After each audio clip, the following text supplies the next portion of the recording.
This video is intended for school counselors, school social workers, and teachers who work with students who have trouble transitioning from a counseling session to the classroom or transitioning from school to home. I first learned about this intervention on a podcast. It's Lisa Dion's podcast, Lessons from the Playroom. Lisa Dion is a registered play therapist. I highly recommend her podcast, and I will include a link to episode 6 here, which is where I learned about this intervention.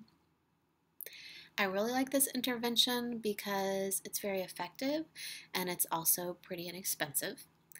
There are multiple ways to do it. I tend to use, you may call them dragon tears, you may call them glass beads. There are a couple other different names. Some of them are fancier than others. They can be pretty neat to look at, and kids tend to be very drawn to them.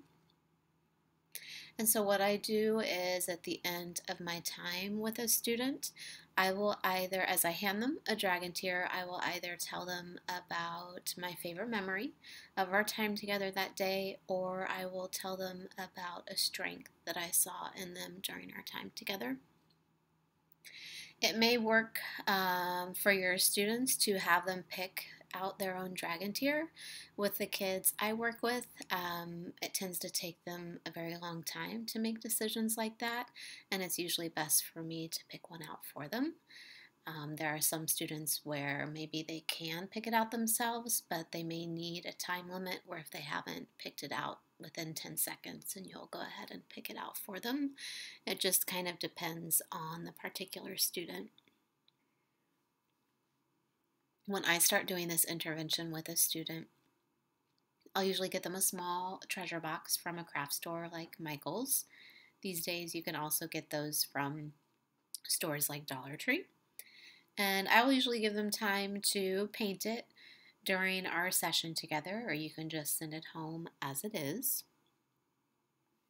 I just like the idea of students having a safe place to keep their dragon tears, and I also just like the idea of them having that visual of seeing either those special memories with you build up or all those strengths that you've seen in them.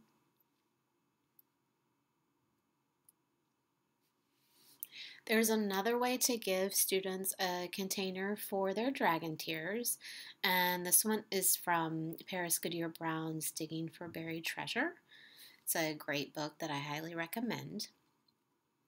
And she calls it the Good At game.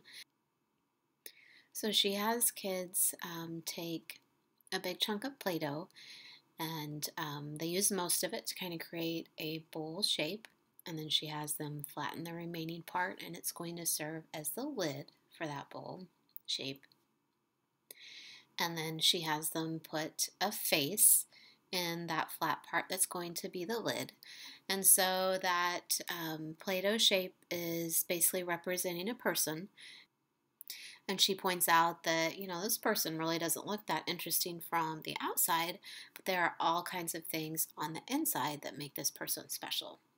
So that's another way to give students a way to contain their dragon tears at home and kind of gather them in one place. But again, you don't have to do that part. The really important part is just giving them that dragon tear each time you see them. If you want to have something instead of dragon tears or in addition to, another thing that kids will be really drawn to is these fake gemstones that you can again get at craft stores like Michael's, or you can sometimes find them at Dollar Tree. It can be really nice if you can find something in a heart shape.